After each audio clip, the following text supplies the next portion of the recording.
لا يحب الله الجهر بالسوء من القول إلا من ظلم، وكان الله سميعا عليما. إن تبدوا خيرا أو تخفوه أو تعفو عن سوء فإن الله كان عفوا قديرا. إن الذين يكفرون بالله ورسله ويريدون أن يفرقوا بين الله ورسله ويقولون نؤمن ببعض ونكفر ببعض ويريدون أن يتخذوا بين ذلك سبيلا، أولئك هم الكافرون حقا، وأعتدنا للكافرين عذابا مهينا. والذين آمنوا بالله ورسله ولم يفرقوا بين أحد منهم أولئك سوف يؤتيهم أجورهم، وكان الله غفورا رحيما. يسألك أهل الكتاب أن تنزل عليهم كتابا من السماء، فقد سألوا موسى أكبر من ذلك فقالوا أرنا الله جهرة فأخذتهم الصاعقة بظلمهم ثم اتخذوا العجل من بعد ما جاءتهم البينات فعفونا عن ذلك وآتينا موسى سلطانا مبينا ورفعنا فوقهم الطور بميثاقهم وقلنا لهم ادخلوا الباب سجدا وقلنا لهم لا تعدوا في السبت وأخذنا منهم ميثاقا غليظا. فبما نقضهم ميثاقهم وكفرهم بآيات الله وقتلهم الأنبياء بغير حق وقولهم قلوبنا غلف بل طبع الله عليها بكفرهم فلا يؤمنون إلا قليلا. وبكفرهم وقولهم على مريم بهتانا عظيما وقولهم إنا قتلنا المسيح عيسى بن مريم رسول الله وما قتلوه وما صلبوه ولكن شبه لهم وإن الذين اختلفوا فيه لفي شك منه ما لهم به من علم إلا اتباع الظن وما قتلوه يقينا بل رفعه الله إليه وكان الله عزيزا حكيما. وإن من أهل الكتاب إلا ليؤمنن به قبل موته ويوم القيامة يكون عليهم شهيدا. فبظلم من الذين هادوا حرمنا عليهم طيبات أحلت لهم وبصدهم عن سبيل الله كثيرا وأخذهم الربا وقد نهوا عنه وأكلهم أموال الناس بالباطل وأعتدنا للكافرين منهم عذابا أليما. لكن الراسخون في العلم منهم والمؤمنون يؤمنون بما أنزل إليك يؤمنون بما أنزل إليك وما أنزل من قبلك والمقيمين الصلاة والمؤتون الزكاة والمؤمنون بالله واليوم الآخر أولئك سنؤتيهم أجرا عظيما إنا أوحينا إليك كما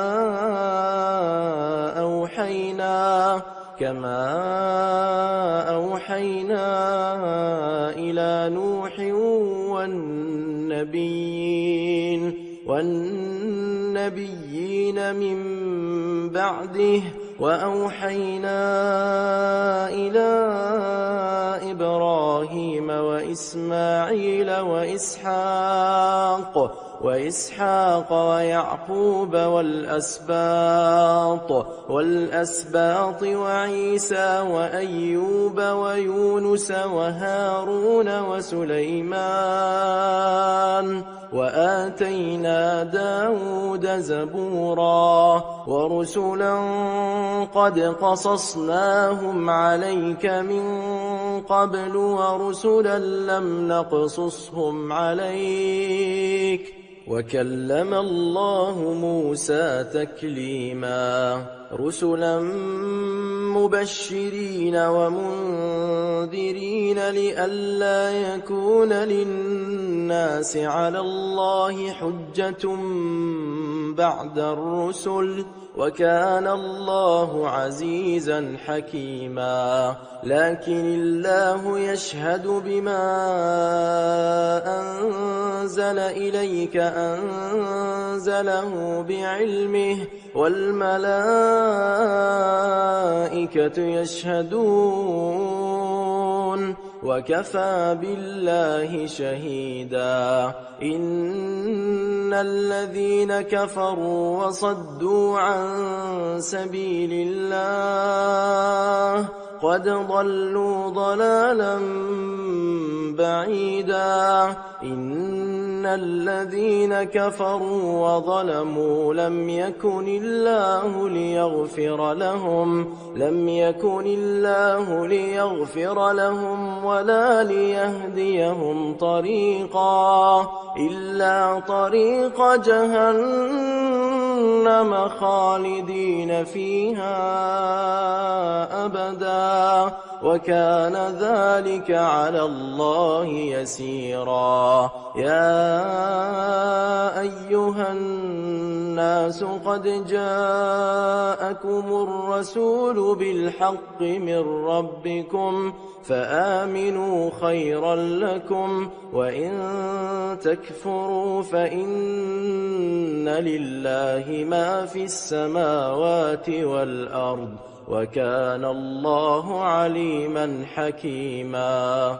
يا أهل الكتاب لا تغلوا في دينكم ولا تقولوا على الله إلا الحق إنما المسيح عيسى بن مريم رسول الله وكلمته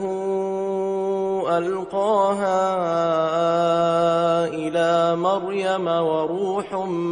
منه فآمنوا بالله ورسله ولا تقولوا ثلاثة انتهوا خيرا لكم إنما الله إله واحد سبحانه أن يكون له ولد له ما في السماوات وما في الأرض وكفى بالله وكيلا لن يستنكف المسيح أن يكون عبدا لله ولا الملائكة المقربون ومن يستنكف عن عبادته ويستكبر ويستكبر فسيحشرهم إليه جميعا. فأما الذين آمنوا وعملوا الصالحات فيوفيهم أجورهم ويزيدهم من فضله. وأما الذين استنكفوا واستكبروا فيعذبهم عذابا أليما ولا يجدون لهم من دون الله وليا ولا نصيرا. يا أيها الناس قد جاءكم برهان من ربكم وأنزلنا إليكم نورا مبينا. فأما الذين آمنوا بالله واعتصموا به فسيدخلهم في رحمة منه وفضل ويهديهم إليه صراطا مستقيما. يستفتونك قل الله يفتيكم في الكلالة إن امرؤ هلك ليس له ولد وله أخت فلها نصف ما ترك وهو يرثها إن لم يكن لها ولد. فإن كانت اثنتين فلهما الثلثان مما ترك وإن كانوا إخوة رجالا ونساء فللذكر مثل حظ الأنثيين. يبين الله لكم أن تضلوا والله بكل شيء عليم.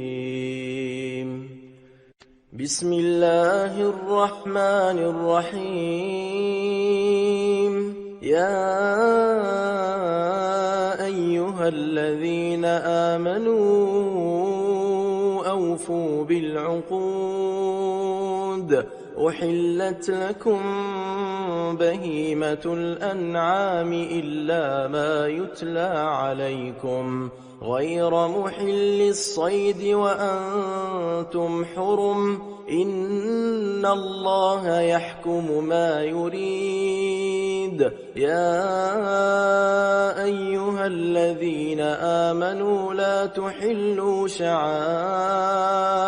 الله ولا الشهر الحرام ولا الهدي ولا القلائد ولا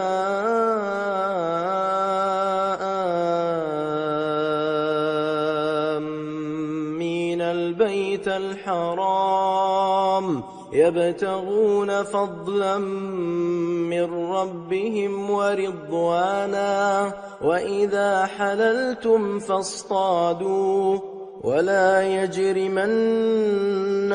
شنآن قوم أن صدوكم عن المسجد الحرام أن تعتدوا. وتعاونوا على البر والتقوى ولا تعاونوا على الإثم والعدوان. واتقوا الله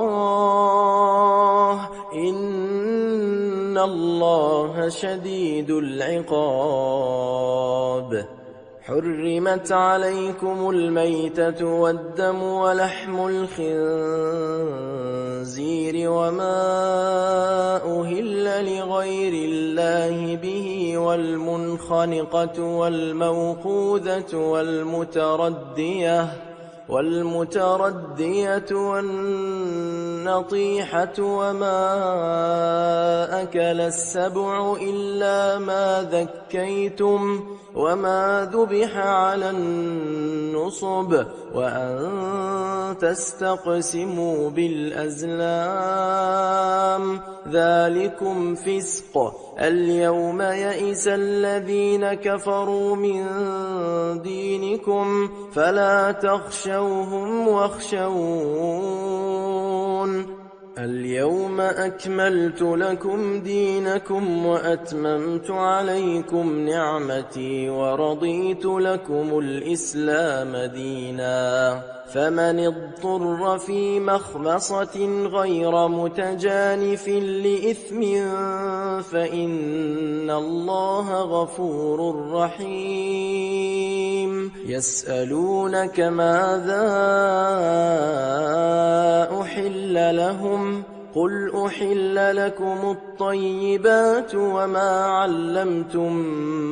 من الجوارح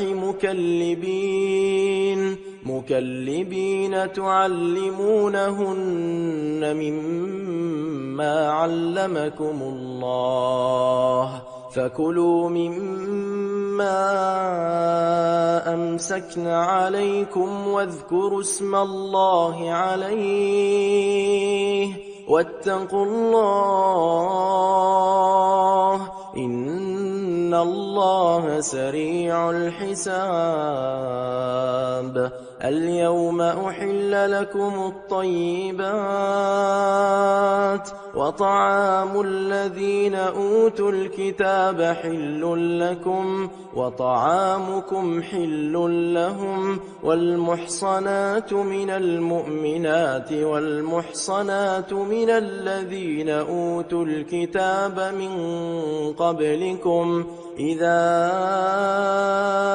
آتيتموهن أجورهن محصنين غير مسافحين ولا متخذي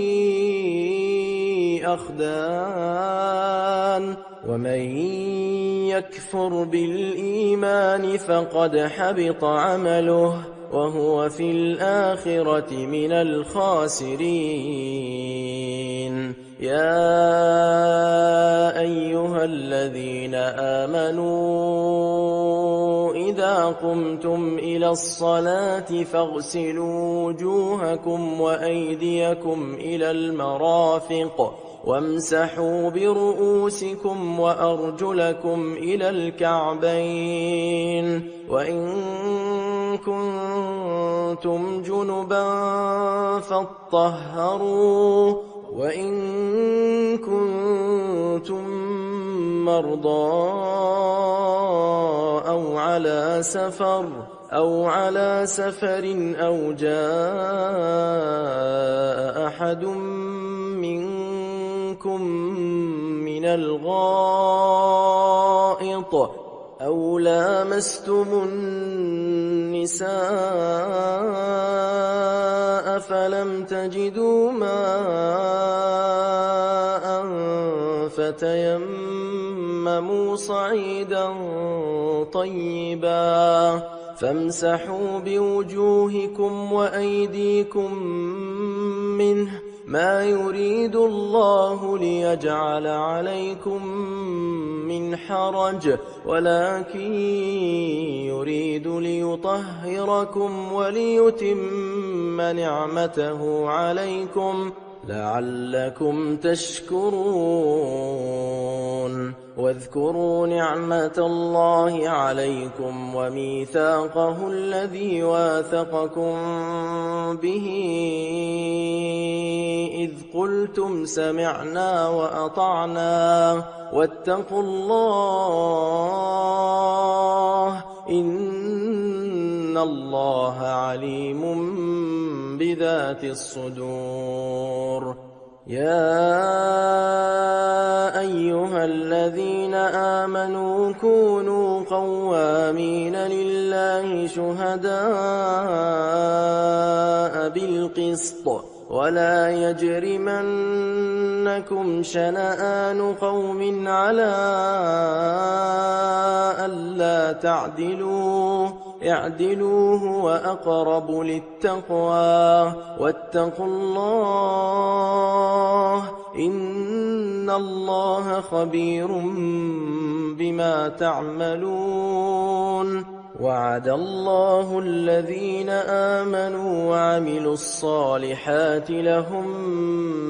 مغفرة وأجر عظيم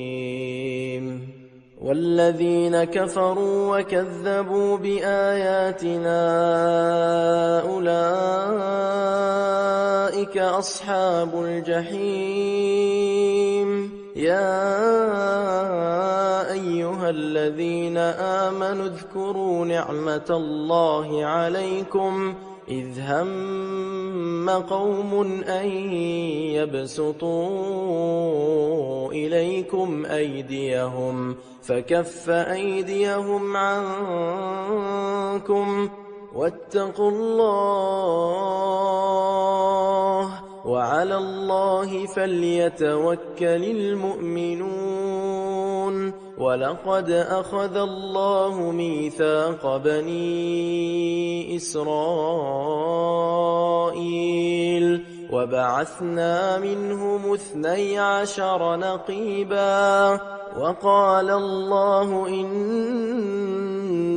معكم لئن أقمتم الصلاة وآتيتم الزكاة وآمنتم برسلي وعزرتموهم وأقرضتم الله قرضا حسنا لأكفرن عنكم سيئاتكم ولأدخلنكم جنات تجري من تحتها الأنهار فمن كفر بعد ذلك منكم فقد ضل سواء السبيل فبما نقضهم ميثاقهم لعناهم وجعلنا قلوبهم قاسية يحرفون الكلم عن مواضعه ونسوا حظا مما ذكروا به ولا تزال تطلع على خائنة منهم إلا قليلا منهم فاعف عنهم واصفح إن الله يحب المحسنين ومن الذين قالوا إنا نصارى أخذنا ميثاقهم فنسوا حظا مما ذكروا به فأغرينا بينهم العداوة والبغضاء إلى يوم القيامة وسوف ينبئهم الله بما كانوا يصنعون يا أهل الكتاب قد جاءكم رسولنا يبين لكم كثيرا مما كنتم تخفون من الكتاب ويعفو عن كثير قد جاءكم من الله نور وكتاب مبين يهدي به الله من اتبع رضوانه سبل السلام ويخرجهم من الظلمات إلى النور بإذنه ويهديهم إلى صراط مستقيم لقد كفر الذين قالوا إن الله هو المسيح ابن مريم قل فمن يملك من الله شيئا إن أراد أن يهلك المسيح ابن مريم ومن في الأرض جميعا ولله ملك السماوات والأرض وما بينهما يخلق ما يشاء والله على كل شيء قدير. وقالت اليهود والنصارى نحن أبناء الله وأحباؤه قل فلم يعذبكم بذنوبكم بل أنتم بشر ممن خلق يغفر لمن يشاء ويعذب من يشاء ولله ملك السماوات والأرض وما بينهما وإليه المصير. يا أهل الكتاب قد جاءكم رسولنا يبين لكم على فترة من الرسل أن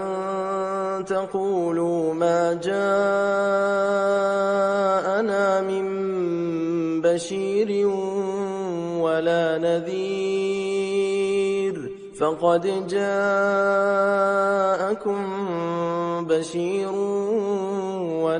ونذير والله على كل شيء قدير. وإذ قال موسى لقومه يا قوم اذكروا نعمة الله عليكم إذ جعل فيكم أنبياء وجعلكم ملوكا وآتاكم ما لم يؤت أحدا من العالمين. يا قوم ادخلوا الأرض المقدسة التي كتب الله لكم ولا ترتدوا على أدباركم فتنقلبوا خاسرين. قالوا يا موسى إن فيها قوما جبارين وإنا لن ندخلها حتى يخرجوا منها فإن يخرجوا منها فإنا داخلون. قال رجلان من الذين يخافون أنعم الله عليهما ادخلوا عليهم الباب فإذا دخلتموه فإنكم غالبون وعلى الله فتوكلوا إن كنتم مؤمنين. قالوا يا موسى إنا لن ندخلها أبدا قالوا يا موسى إنا لن ندخلها أبدا ما داموا فيها فاذهب أنت وربك فقاتلا إنا هاهنا قاعدون. قال رب إني لا أملك إلا نفسي وأخي فافرق بيننا وبين القوم الفاسقين. قال فإنها محرمة عليهم 40 سنة يتيهون في الأرض فلا تأس على القوم الفاسقين. واتل عليهم نبأ ابني آدم بالحق إذ قربا قربانا فتقبل من أحدهما ولم يتقبل من الآخر قال لأقتلنك قال إنما يتقبل الله من المتقين لئن بسطت إلي يدك لتقتلني ما أنا بباسط يدي إليك لأقتلك إني أخاف الله رب العالمين إني أريد أن تبوء بإثمي وإثمك فتكون من أصحاب النار وذلك جزاء الظالمين فطوعت له نفسه قتل أخيه فقتله فأصبح من الخاسرين فبعث الله غرابا يبحث في الأرض ليريه كيف يواري سوءة أخيه قال يا ويلتى أعجزت أن أكون مثل هذا الغراب فأواري سوءة أخي فأصبح من النادمين من أجل ذلك كتبنا على بني إسرائيل أنه من قتل نفسا بغير نفس أو فساد في الأرض فكأنما قتل الناس جميعا ومن أحياها فكأنما أحيا الناس جميعا ولقد جاءتهم رسلنا بالبينات ثم إن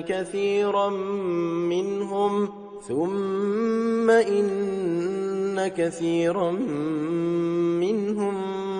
بعد ذلك في الأرض لمسرفون إنما جزاء الذين يحاربون الله ورسوله ويسعون في الأرض فسادا أن يقتلوا أو يصلبوا أو تقطع أيديهم وأرجلهم من خلاف أو ينفوا من الأرض ذلك لهم خزي في الدنيا ولهم في الآخرة عذاب عظيم إلا الذين تابوا من قبل أن تقدروا عليهم فاعلموا أن الله غفور رحيم يا أيها الذين آمنوا اتقوا الله وابتغوا إليه الوسيلة وجاهدوا في سبيله لعلكم تفلحون إن الذين كفروا لو أن لهم ما في الأرض جميعا ومثله معه ليفتدوا به من عذاب يوم القيامة ما تقبل منهم ولهم عذاب أليم يريدون أن يخرجوا من النار وما هم بخارجين منها ولهم عذاب مقيم والسارق والسارقة فاقطعوا أيديهما جزاء بما كسبا نكالا من الله والله عزيز حكيم فمن تاب من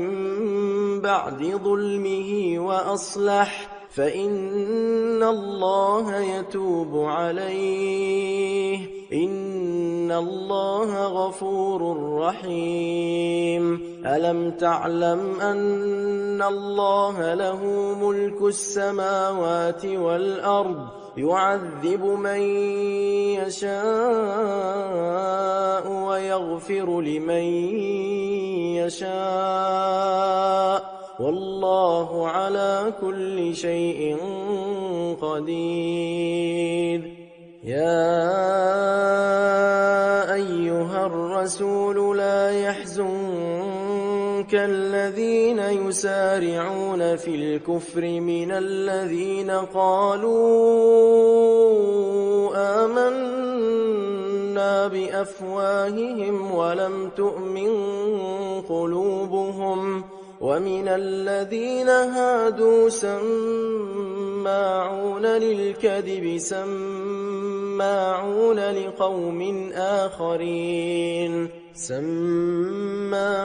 لقوم آخرين لم يأتوك يحرفون الكلم من بعد مواضعه يقولون إن أوتيتم هذا فخذوه وإن لم تؤتوه فاحذروا ومن يرد الله فتنته فلن تملك له من الله شيئا أولئك الذين لم يرد الله أن يطهر قلوبهم لهم في الدنيا خزي ولهم في الآخرة عذاب عظيم سماعون للكذب أكالون للسحت فإن جاءوك فاحكم بينهم أو أعرض عنهم وإن تعرض عنهم فلن يضروك شيئا وإن حكمت فاحكم بينهم بالقسط إن الله يحب المقسطين وكيف يحكمونك وعندهم التوراة فيها حكم الله ثم يتولون من بعد ذلك وما أولئك بالمؤمنين إنا أنزلنا التوراة فيها هدى ونور يحكم بها النبيون الذين أسلموا للذين هادوا والربانيون والأحبار بما استحفظوا من كتاب الله وكانوا عليه شهداء فلا تخشوا الناس واخشوني ولا تشتروا بآياتي ثمنا قليلا ومن لم يحكم بما أنزل الله فأولئك هم الكافرون وكتبنا عليهم فيها أن النفس بالنفس والعين بالعين والأنف بالأنف والأذن بالأذن والسن بالسن والجروح قصاص فمن تصدق به فهو كفارة له ومن لم يحكم بما أنزل الله فأولئك هم الظالمون. وقفينا على آثارهم بعيسى ابن مريم مصدقا لما بين يديه من التوراة وآتيناه الإنجيل فيه هدى ونور ومصدقا لما بين يديه من التوراة وهدى وموعظة للمتقين. وليحكم أهل الإنجيل بما أنزل الله فيه، ومن لم يحكم بما أنزل الله فأولئك هم الفاسقون. وأنزلنا إليك الكتاب بالحق مصدقا لما بين يديه من الكتاب ومهيمنا عليه، فاحكم بينهم بما أنزل الله ولا تتبع أهواءهم عما جاءك من الحق، لكل جعلنا منكم شرعة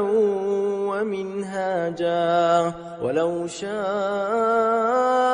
الله لجعلكم أمة واحدة ولكن ليبلوكم فيما آتاكم، فاستبقوا الخيرات، إلى الله مرجعكم جميعا فينبئكم بما كنتم فيه تختلفون. وأن احكم بينهم بما أنزل الله ولا تتبع أهواءهم واحذرهم أن يفتنوك عن بعض ما أنزل الله إليك، فإن تولوا فاعلم أنما يريد الله أن يصيبهم ببعض ذنوبهم وإن كثيرا من الناس لفاسقون. أفحكم الجاهلية يبغون ومن أحسن من الله حكما لقوم يوقنون. يا أيها الذين آمنوا لا تتخذوا اليهود والنصارى أولياء بعضهم أولياء بعض ومن يتولهم منكم فإنه منهم إن الله لا يهدي القوم الظالمين. فترى الذين في قلوبهم مرض يسارعون فيهم يقولون نخشى أن تصيبنا دائرة فعسى الله أن يأتي بالفتح أو أمر من عنده فيصبحوا على ما أسروا في أنفسهم نادمين. ويقول الذين آمنوا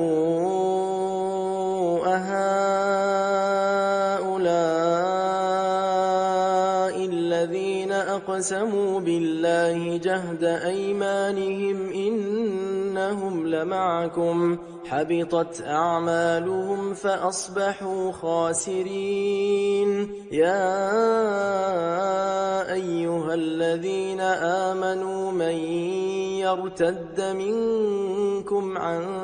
دينه فسوف يأتي الله بقوم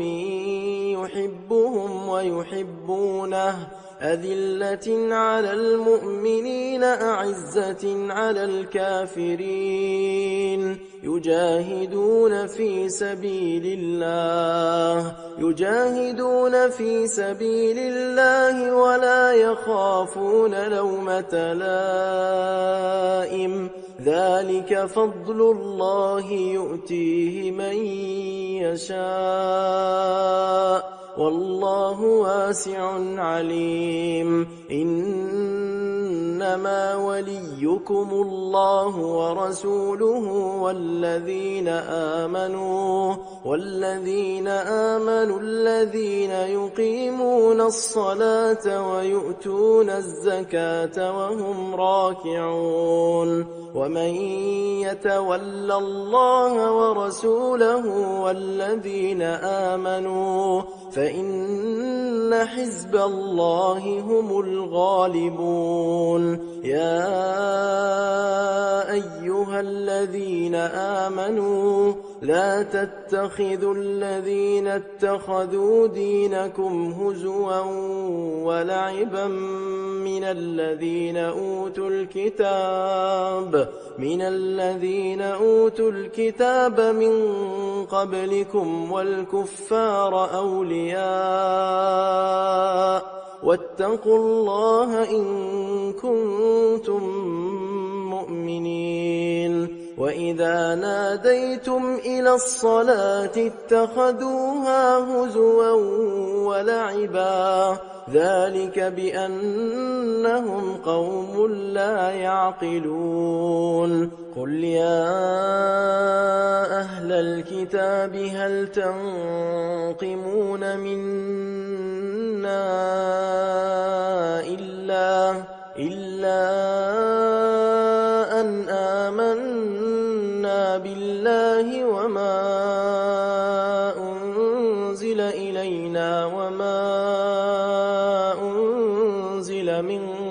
قبل وأن أكثركم فاسقون. قل هل أنبئكم بشر من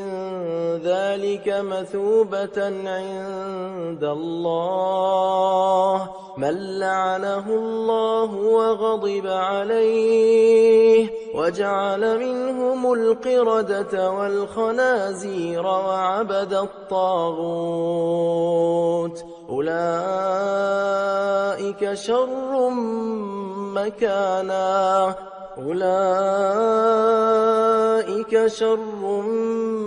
مكانا وأضل عن سواء السبيل. وإذا جاءوكم قالوا آمنا وقد دخلوا بالكفر وهم قد خرجوا به والله أعلم بما كانوا يكتمون. وترى كثيرا منهم يسارعون في الإثم والعدوان وأكلهم السحت لبئس ما كانوا يعملون. لولا ينهاهم الربانيون والأحبار عن قولهم الإثم وأكلهم السحت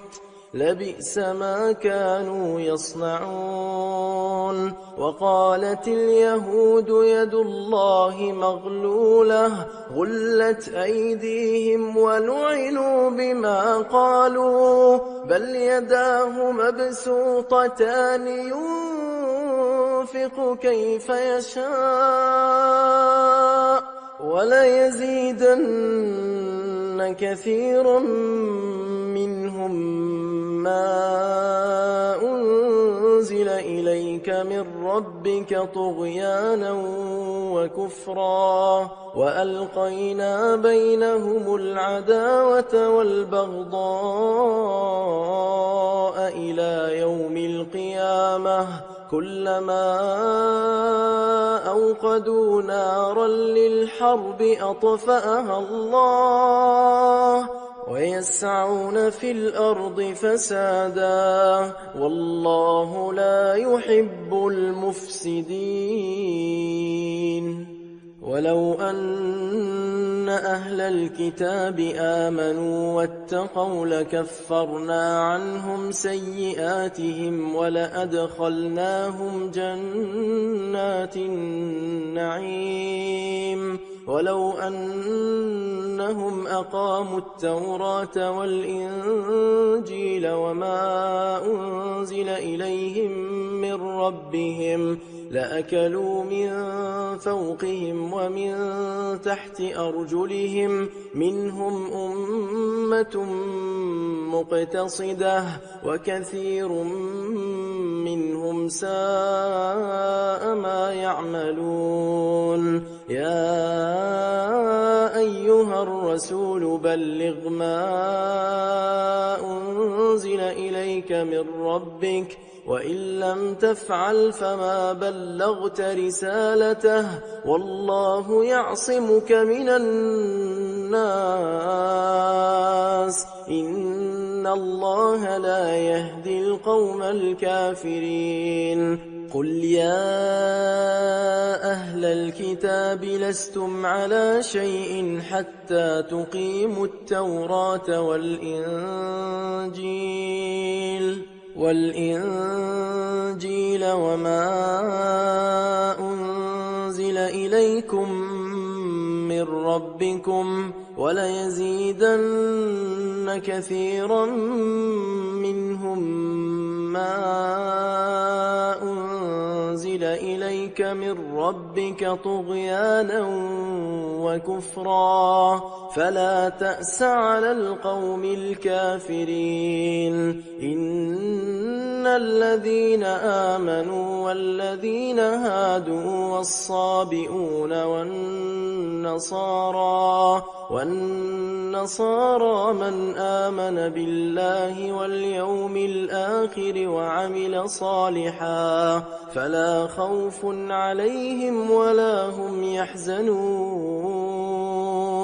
لقد أخذنا ميثاق بني إسرائيل وأرسلنا إليهم رسلا كلما جاءهم رسول بما لا تهوى أنفسهم فريقا كذبوا وفريقا يقتلون وحسبوا ألا تكون فتنة فعموا وصموا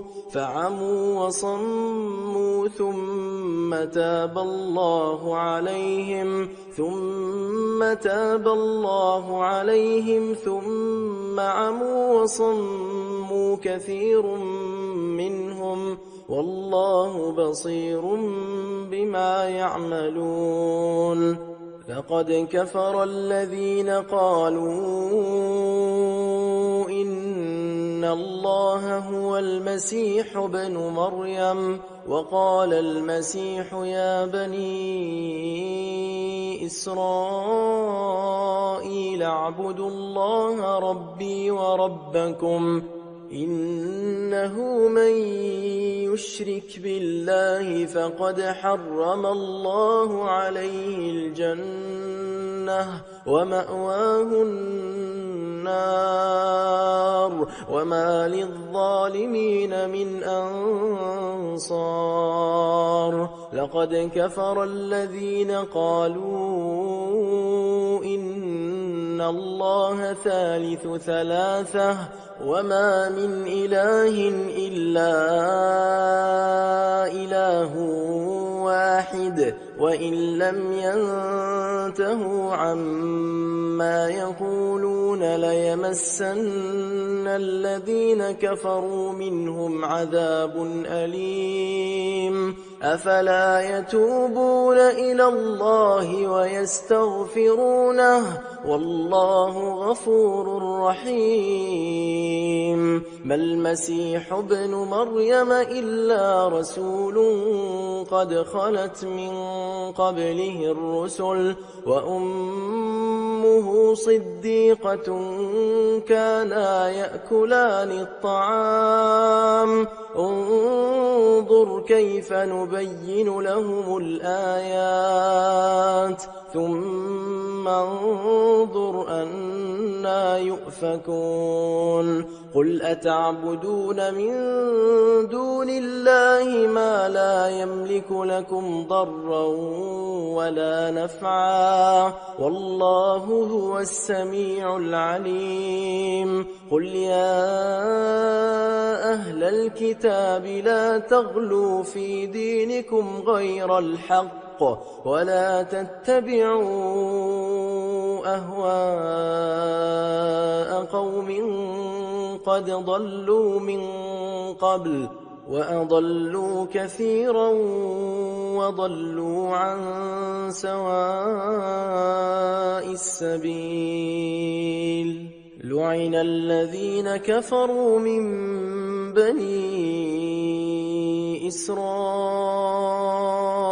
على لسان داود وعيسى بن مريم ذلك بما عصوا وكانوا يعتدون كانوا لا يتناهون عن